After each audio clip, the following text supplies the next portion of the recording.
Welcome this week in baseball player profiles as we profile Joey Jackson, two-time All-American from Wichita State University. Welcome to the show, Joey. Hey, thank you. I just appreciate being here. So you live down in Texas right now, right? How's the weather down there now? The funny thing, so last week we had the record freezing, and so people were losing power. I mean, it was awful. And then yesterday it was 80 degrees. And then today it was like 45 and windy. It's crazy, I tell you. And down in Texas, they're not used to it. So I tell you what, the 80 degrees we're used to, the right. freezing, negative, yeah, it was bad. I hear you.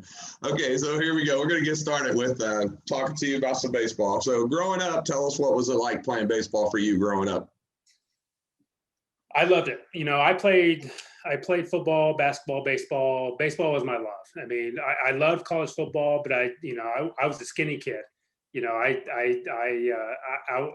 My goal, my dream was to play college football and be a professional football player, but I just wasn't big enough. So baseball was I love baseball even probably more than football, but it actually worked out very well for me. Okay. When you got into high school, obviously there's a lot of competition you played in Texas, correct? Growing up? Oklahoma. Actually, I grew up in Guthrie, Oklahoma. Oklahoma, sorry. Right. Yeah. And so you had a lot of competition there, but what did you do to separate yourself? Because back in the early 90s, when you were at WSU 91 to 94, they were coming into their heyday. They were coming off of, World Series in 89. What did you do to get seen and separate yourself in high school? Well, interesting enough. So, I remember watching, first time I saw WSU was in 1989 when they won the World Series. College World Series. So the first time I started watching the College World Series was by 87, 88. And so I saw obviously Arizona State and Stanford in the finals in 88 and didn't know Wichita State was on the door. I mean, they were right there and Arizona State beat them to get to the finals. And then 89, I watched the championship game, all that stuff. And found out Gene was from Guthrie where I grew up and all that stuff. And interesting enough, so my junior year in high school, we won the state championship. And so every year in Guthrie, they had the 89er parade, which is basically the Sooner run, if you will. And so we were in the parade, and then Gene Stevenson was in the parade because they won the 89 national championship. So they had him there as well. So, I was someone who, I didn't get recruited heavily. I actually signed with a junior college, Connor State. And I was going to go there. And then there was a national scout that actually saw me playing American Legion ball in summer. And so he actually was good friends with Gene. So he told Gene about me. And then Lauren Hibbs came down. This was, I think, the last, almost close to before Lauren went off to UNC Charlotte. He came down to watch me first. And then Brent Kemnitz came down and watched me during summer ball. And then Gene came down and watched me during the All-State game in Oklahoma with that. And so for me, I wasn't heavily recruited. I was my strengths were, I was a great shortstop, and that's what I played in high school and came to Wichita State as a shortstop. I wasn't recruited very heavily. I had a few scholarship offers here and there. And then, like I said, I was looking at going to junior college. And then, like I said, and then Wichita State came knocking. I was like, you know what, junior college or Wichita State, and they were a power program. So I was a little intimidated, going into Wichita State because I think, am I good enough to even go there? And so it was definitely a blessing in disguise. And so for me, my situation was I was a person that I was very competitive. I was very good at being a defensive shortstop. My hitting was okay in high school. I like I said, I made the All-State. I made all different awards, all this stuff. But I wasn't like a 400 hitter or something like that. But I was a very good defensive player. And so when Wichita State came knocking, it was a situation where I was like, you know what, I think I can be better and I can improve myself going there as well. And it was definitely a no-brainer to sign with them. Right. Okay. Like I said earlier, you went to WSU for 91 and 94. Two-time All-American in 93 and 94. 93, you hit 361, but you had 105 hits, 62 RBIs, which is impressive. 94, kind of slacked a little bit. 354 with only 84 hits. What's going on? Yes, exactly. But no, seriously, the competition level that you guys play. But what was your experience like playing at WSU? I tell you what, when I went there, well, interesting enough, so my freshman year, a lot of kids today, and I experienced that myself. I was an all-state shortstop in high school. I played every day.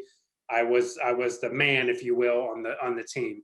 I went to Wichita State, and all of a sudden I'm backing up Chris Wimmer, Billy Hall, Scott McLuhan, and I'm like, I barely sniffed the field in my freshman year. And I was like, you know what? I'm so used to playing that I actually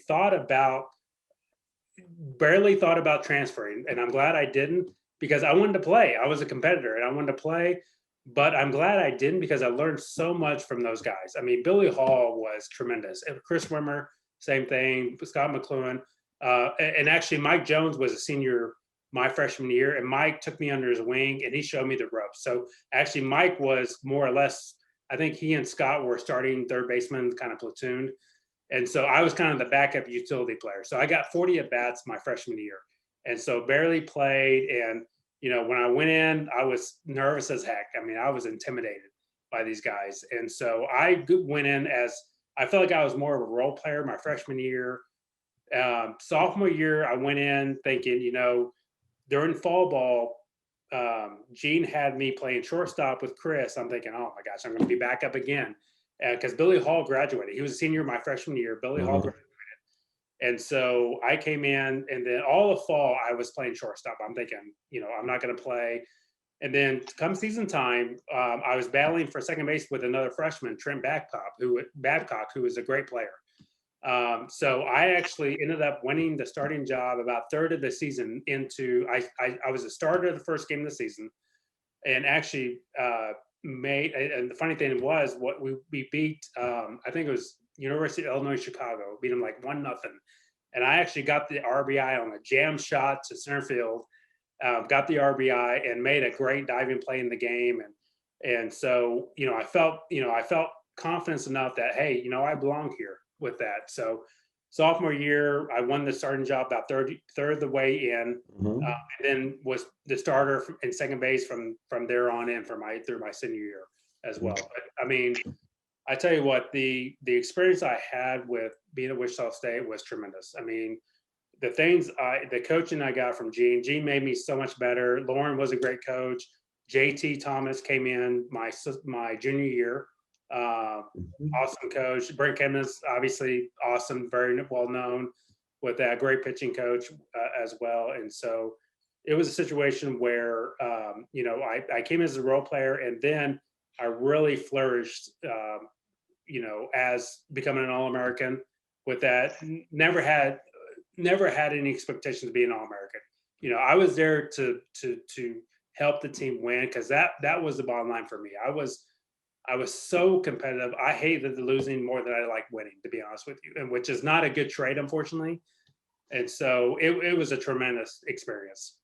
Well, I can tell you this: you picked the right school, because I had Gene on a few interviews ago, and very impressive that he went 36 years and never had a losing season.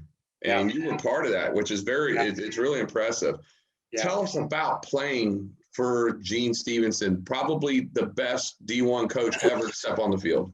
Gene was someone who, so funny story was, so my freshman year, and Gene doesn't know this. So my freshman, I didn't talk to Gene about this. He will now. He will now. So actually I have two stories.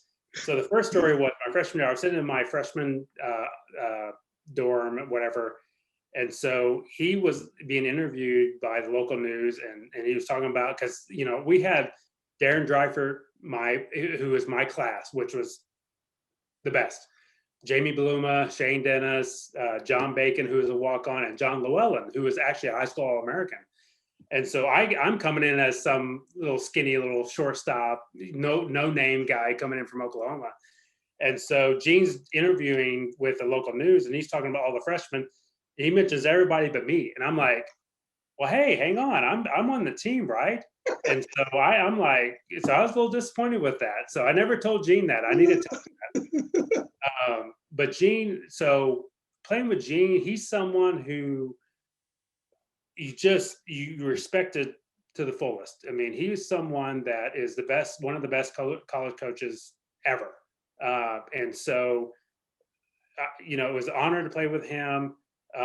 It was, one example I had with him was, he and I wouldn't say we butted heads, but he was hard on us, which pushed me, which made me better. And after my playing days, I look back on it, I'm like, I'm glad he was, because he made me so much better going forward. And he made me an All-American. He made me to where I was today. And he taught me different traits to be a man. He taught me different traits to, how to be a man with a family and different. I mean, it was just tremendous honor with him.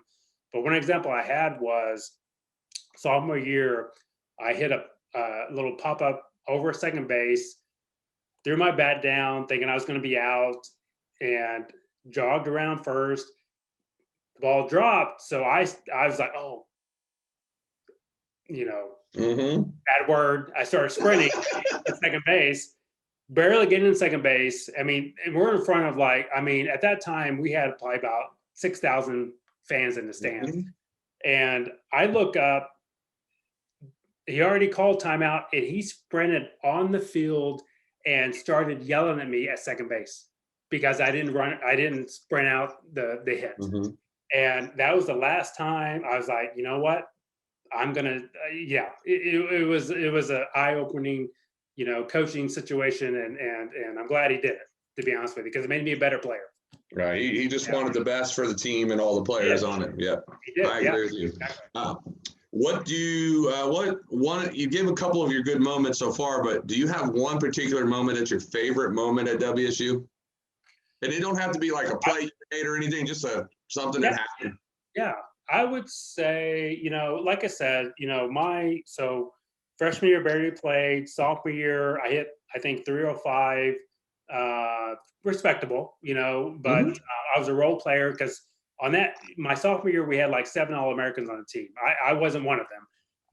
And the funny thing was, and Marabelli will be embarrassed by this. So Doug Marabelli, so he was 2 years older than I was, I believe. So we were doing batting practice. I was doing batting practice to him, and then I would go hit as well.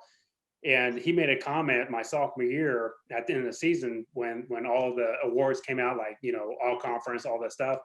He goes, "Hey, you broke the string of all conference for second baseman my sophomore year." Because you had Stanford, you had PJ Forbes, you had Billy Hall, and then I didn't make all conference my sophomore year. So I was like, son of a, so I was pissed. And so he motivated me so I made all conference junior and senior year, right? And then obviously All-American. And so it was one of those things. So that was one thing that kind of motivated me to say, hey, you know what? I need to step up my game. I need to go forward with that. I would say the best moment I had. So what I was saying with that is I was always overlooked, if you will. With that. So so my junior year, I flourished, and I would contribute that to Gene Stevenson, Brett Kemnitz, JT Thomas, Lauren Hibbs as well, before he went off to UNC Charlotte. Kerry Rosenboom and I don't know if anybody mentions him.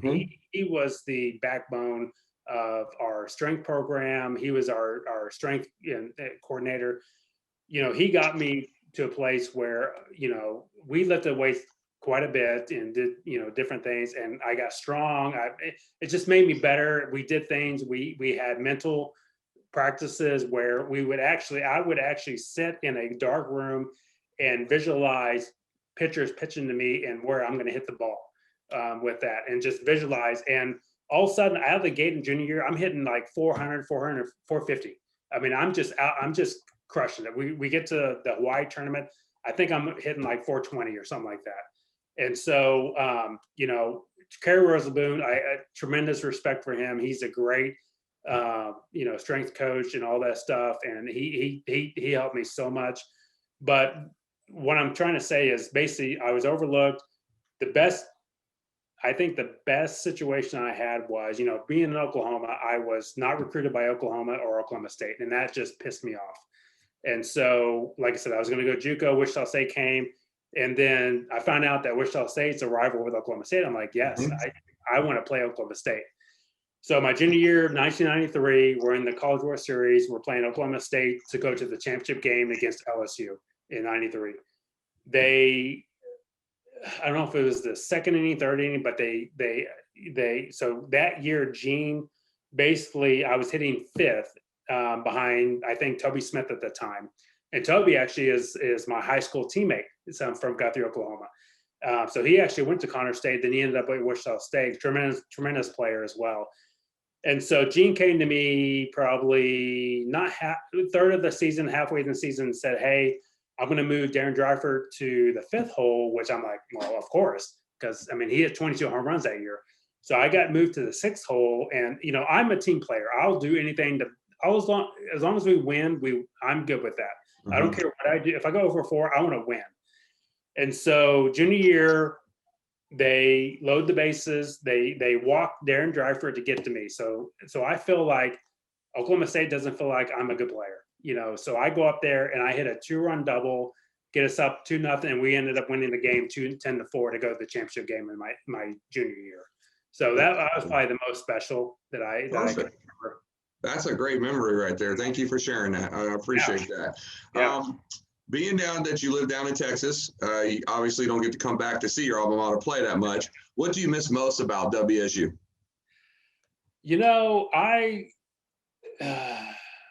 I wish I could go watch a lot of games, to be honest. I keep tabs with them all the time. I'm always keeping track and all that stuff, and I enjoy watching. I'm so glad, Wedge is back as a head coach. Lauren Hibbs is back as a head coach, Pelfrey. I think that's awesome, because I was hoping that we'd bring back some people that were part of the program, because I think Wedge is going to do awesome. He's going to take that program to new heights and bring it back to where we were in the 90s, 80s as well with that. And so, we've got a great program. It's something that I enjoy watching online and keeping tabs from afar as well. And, I'll go up to Wichita every once in a while. I actually went up to the alumni weekend this past October 20 to see some of the guys and see some of the coaches as well. Saw Gene, obviously, as well. And so, for me, and a lot of guys will say this, because what I miss is being around the guys and doing the practices. I loved practice, and not a lot of guys like to say that. I love doing the drills. I just love doing the double play drills, the hitting, all that stuff. I would say that, and then also just being around the guys. I really miss that. Yeah, that's what a lot of players do say. They miss that camaraderie, that dugout, that clubhouse presence, the bus trips. Yeah, exactly. So what advice could you give to parents right now for kids? For parents, I've had to learn this the hard way, because I've got 3 daughters I got 2 that are college athletes right now, and so I've got one that plays basketball at University of Denver, Anna Jackson. Abby Jackson plays beach volleyball at Florida Atlantic. So I've been very blessed to have college athletes on my own, right. And then being through it myself. And then my wife Julie actually played volleyball at Wichita State as well. That's how we met. And so we're all college athletes. And then I have a 14-year-old that's really good in beach, I'd say beach volleyball, sand volleyball in Texas, but we go to Florida or California, it's beach volleyball. And she plays indoor volleyball. So I think she'll be going to college soon to play volleyball as well. And so for me, it was hard as an athlete it's hard to watch your daughters or your sons play. You get so nervous watching them play. It was easier for me to be a player versus a parent. It's so stressful as a parent to watch them play. I don't know what it is. And so I've learned, I had the hard lesson because I was sometimes harder on my twins because I knew what their potential was. And so I had to back down. So I've learned that for my younger one, but it's, like for practices, I recommend that parents don't even go to practice to watch, to be honest with you. Let the coaches coach them, let them do their thing, because when parents go to practice, they expect their kids to be perfect, and they're not going to be perfect. And so I've learned that the hard way, because when I go watch Audrey now, very, very rarely that I'll go watch a practice, I'm like, oh, she should have hit that, or she should have done this better, or she should have done this. Let them go practice, learn, they're going to make mistakes, all that stuff, and enjoy the process, to be honest with you, because I've seen a lot of parents are very hard on their kids. And, my parents, I would say they were very good parents. I mean, they were hard on me, but they also respected how I played and different things as well. And so it's just hard to be a parent. I mean, I get it. I mean, I have 3 daughters that are very athletic, and it's hard to not push them and all that stuff. And I made mistakes as I went, and just be let the coaches coach them. Praise them what they do well. If they don't do well, say, hey, you'll get them next time. Just but it's hard. I get it. Yep. Yeah. Well, I have one kid go through college already, and I was tough on him growing up, and my younger one's playing college ball now.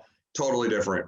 I agree with you, and that's some very, very good advice. And it was even harder for me because I was their coach in high school as well. So and I tried to, when I coached them, differentiate myself from being coach and dad. Yeah. And I would tell them that when we're on the field, I'm coach, I'm not dad. Exactly. It's always, but you are right. That is a very good advice to parents. And I like that idea of parents go home, don't come to practice. I would 100% recommend it. So what advice could you give to kids going into high school? They're getting ready to start their high school career. I would say, with my experience, so I was, be passionate about your sport. I'm someone that,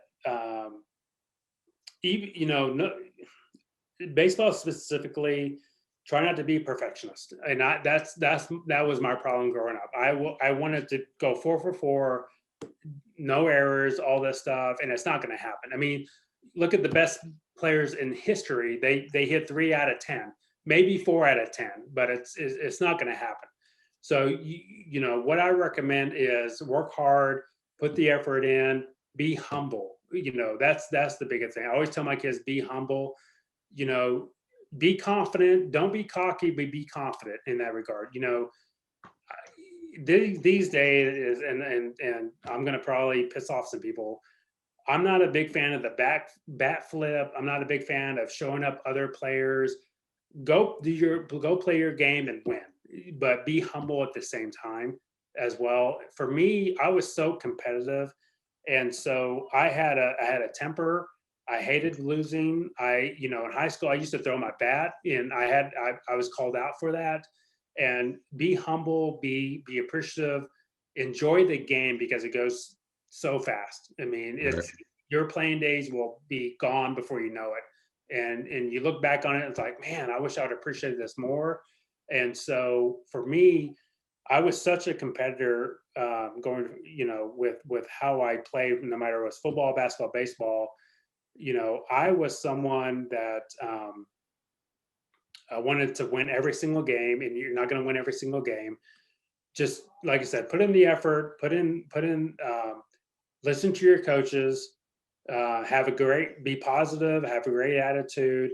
But like I said, baseball, football may be a little bit different, basketball may be a little different, but baseball is a game of mistakes. And so you've got to learn how to overcome. If you make an error, if you strike out, it's gone. Think about the next play. Go forward and do what you can to go forward with that. It doesn't matter how big or small you are. Just put in the effort and have the passion and enjoy it. Just enjoy the game. Right. Well, that's really good stuff right there. So for the class of 21 and 22, and obviously you have daughters that have moved on to college, COVID has affected everybody differently. And in baseball, softball, it has really caused a logjam. Major League Baseball dropping their draft from 40 to 5. Now it's back to 20 rounds. That'll help alleviate stuff. But what could you tell the class of 21 and 22 to give them some good advice about what they should be trying to do? So that's a good question. So, it's interesting times. I mean, this COVID thing is just making everything just upside down. I mean, it's a situation where, like Wichita State. I mean, Wichita State has a bigger roster than normal. Right. Because you have the extra year, and so my girls are experiencing that now, as well as other teams, and so. It's tough because, you got seniors in college that have an extra year, but then that's going to affect the freshmen coming in as well. And so, it's tough. It's a situation where, hopefully this will resolve itself in regards to how the scholarship money works, how the playing time works, how the roster works as well. And so I'm hearing about colleges saying, we just don't have a roster spot for you, go JUCO or go, and which is not a bad thing. Right. The ultimate goal, for me was I wanted to be a Major League Baseball player. I mean, that's, if you're playing baseball, that's your goal. I mean, there's no surprise with that. And so for me, I was lucky enough to be, go to Wichita State and just a dominant program. We had so many guys that were drafted every year. We had, in my 4 years, we had like 7 guys that made major leagues. I mean, that's unheard of with that. And so, it's a situation where I was lucky enough to go to Wichita State. I was drafted by Los Angeles Angels, played in the minors, and it's unfortunate that the world is the way it is today, with how the minor leagues are and how the colleges are. I would say,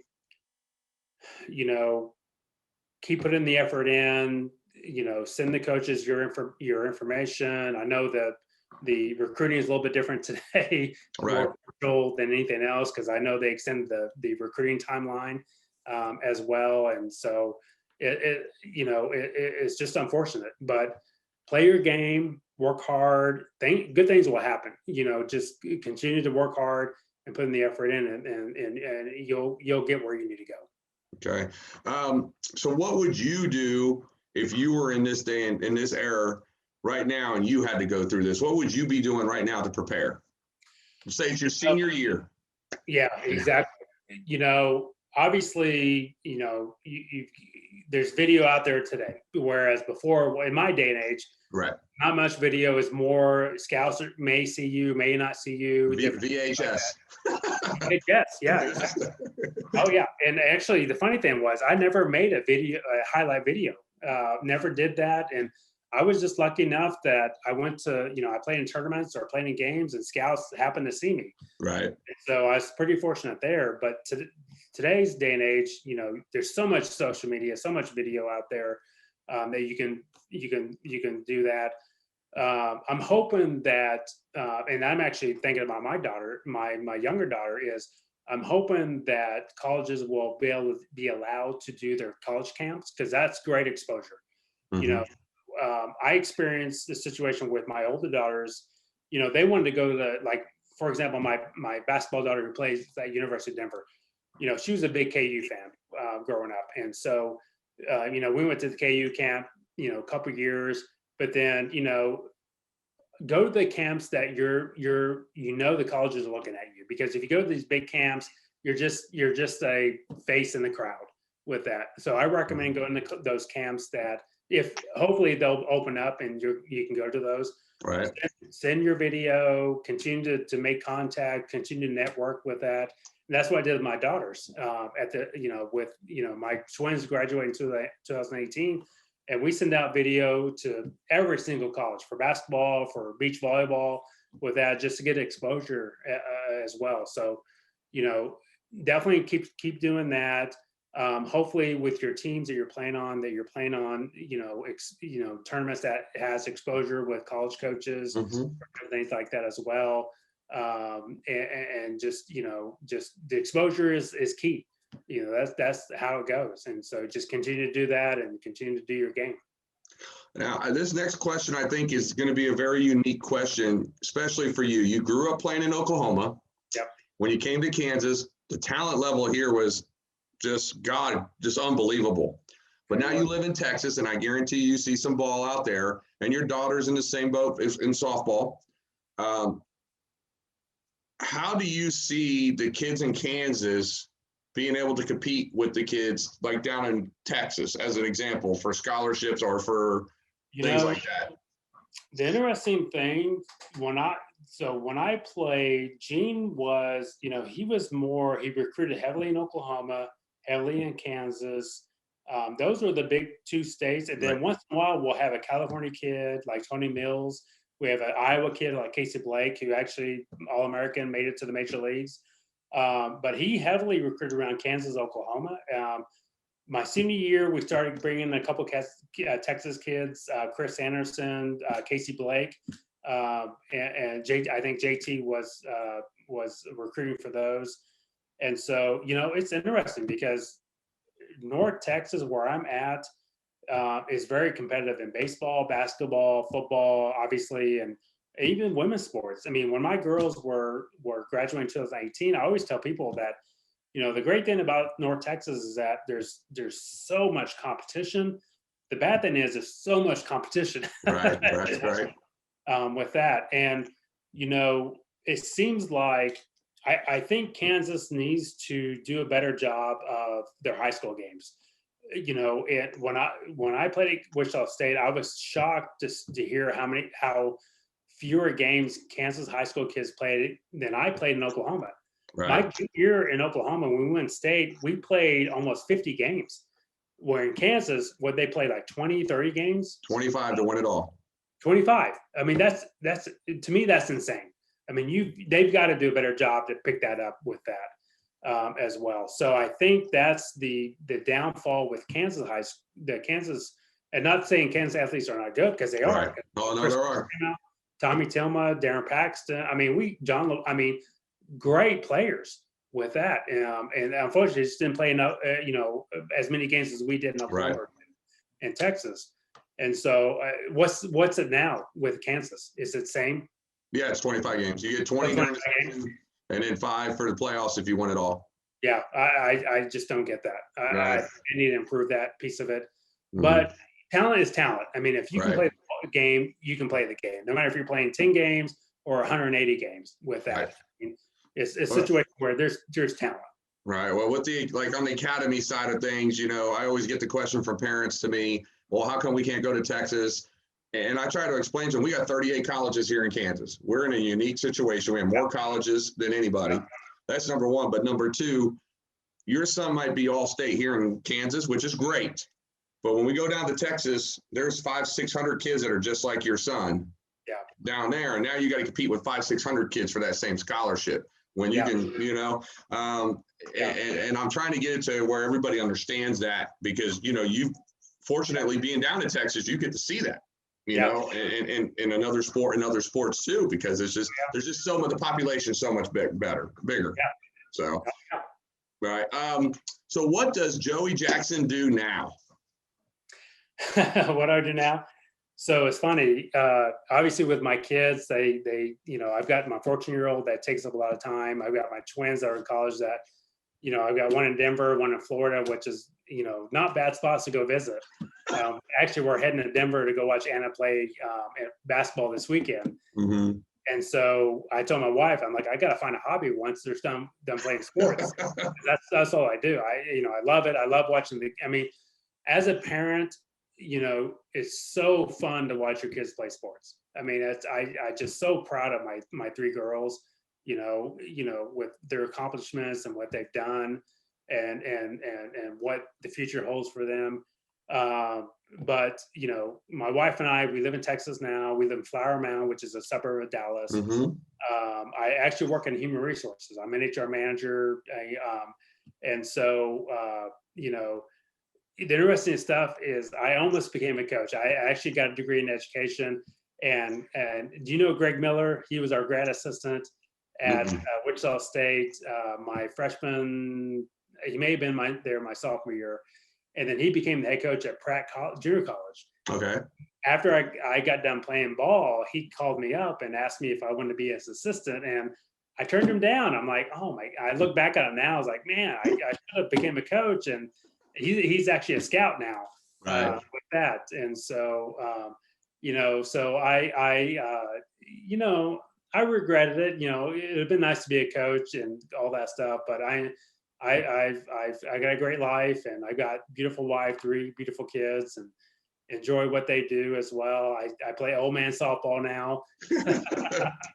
And so I enjoy that. And just, you know, with the softball, it's not so much just playing, you know, softball. I'd rather play baseball, to be honest with you. You still flashing the leather? What's that? You still flashing the leather out there on the old man softball? I still can throw a little bit as well. Yeah, exactly. And so that's awesome. It's you know, it's funny because once in a while I'll wear a Wichita State hat, and once in a while I'll play against the, you know, the funny thing is we're playing against these young kids now that they have and anything, and I'm like, oh my gosh. And so, but once in a while I'll come across a Wichita kid and, oh, you play Wichita State? Like, yeah, a long time ago. Well, you kind of answered the next one. What are your hobbies? You kind of are got into that. Yeah, watching my kids play. That's my hobby. I mean, that's the big thing. Playing softball, just enjoying life and all that stuff. Right. And so, but yeah, the kids stuff is just, you like being a parent, you know, and like I said before, you know, being a parent of a sports kid is stressful. I tell you, I'd rather play than watch as a parent. Right. I think to answer that, maybe it's because you don't want to see them fail. You know what I mean? You know, exactly. You want to you always want them to be successful. Yeah. When they fail, you feel like you fail. You know, that's how I feel when I watch my kid. I agree. Hey, I agree. Situation, you don't get the hit. That's my fault, I guess. I don't know. Exactly. So last question for you here, Joey. What additional advice could you give for players, athletes, parents, anything? Yeah. I would say for players, enjoy the game. It goes by really fast. You know, you may be a major leaguer. You never know. Put the effort in. Don't give up. You know, keep going forward with your passion in regards to the game. For me, like I said before, you know, accept making mistakes. You know, I was someone that I was very proud. Like I said, I was a competitor. I was someone that when I played a game, I wanted to win so bad that I put every effort into it. And so to a point where not only I wanted to win the game, but if I'm like, for example, so I became a second baseman, started my sophomore year through my senior year, I would basically compete against the other second baseman, and I wanted to do better than that other second baseman that game. So it was a game, and so I wanted to do better than that player as well as win the game. And like I said, I you know, my fault was I hated losing more than I liked winning, which is not a good trait, to be honest with you. Enjoy the game, you know, continue to pursue your passion. You know, accept that you're going to make mistakes. Accept that. For me, the big thing that I would say is be consistent. You know, you got players out there that can make awesome plays, one play, and all of a sudden they boot it the next play. I was proud that I was a very consistent player. Didn't make a lot of errors. I made 24 errors over a 4-year career. So that was like, I made like 6 errors a year, 7 errors a year out of like 300 chances. I mean, I was very consistent, and that was what I pride myself on with that. And I was someone who I wanted to hit well, hit for high average. Like I said, I was a skinny kid, so I didn't have much power. So I think the most home runs I had was 5 in a year, but I hit for average. I mean, I got on base. I made the plays. For me, I felt like I helped the team win. And when I came into Wichita State, I came in as a role player saying, you know what, I never thought in my wildest dream I was going to be an All-American. And I was a role player. I was there to help Doug Marabelli be an All-American, help Chris Wimmer be an All-American, help Billy Hall, help Jason White, help Scott McLuhan, Carl Hall, Tommy Tillman, Richie Taylor, Scott McClure, Adam McCullough. All my great players, Darren Dreifert, Jamie Blue. I can name a zillion players with that. And I was lucky enough that I played well enough that I got All-American honors, and I'm so proud of that.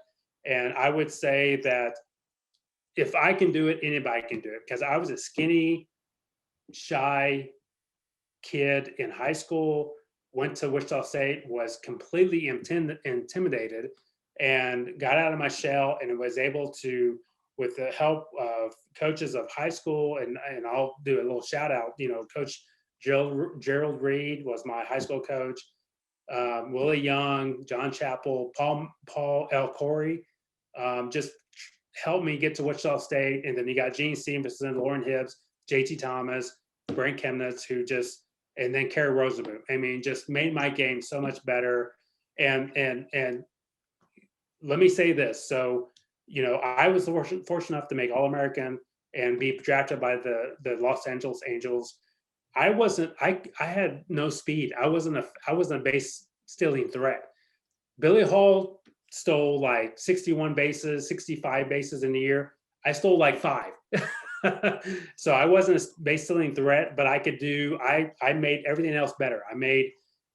So that's what I would recommend to players, is that if you have one thing that you can't do well, do everything else better, much better. So I fielded better, I hit better, I threw better, my mental game was better. And so I would recommend that for all players with that. And that made me an All-American, got me drafted, all that stuff. And all those coaches just made me better. I appreciate everything that you said today, or tonight, I should say. You gave a lot of good advice, some good memories.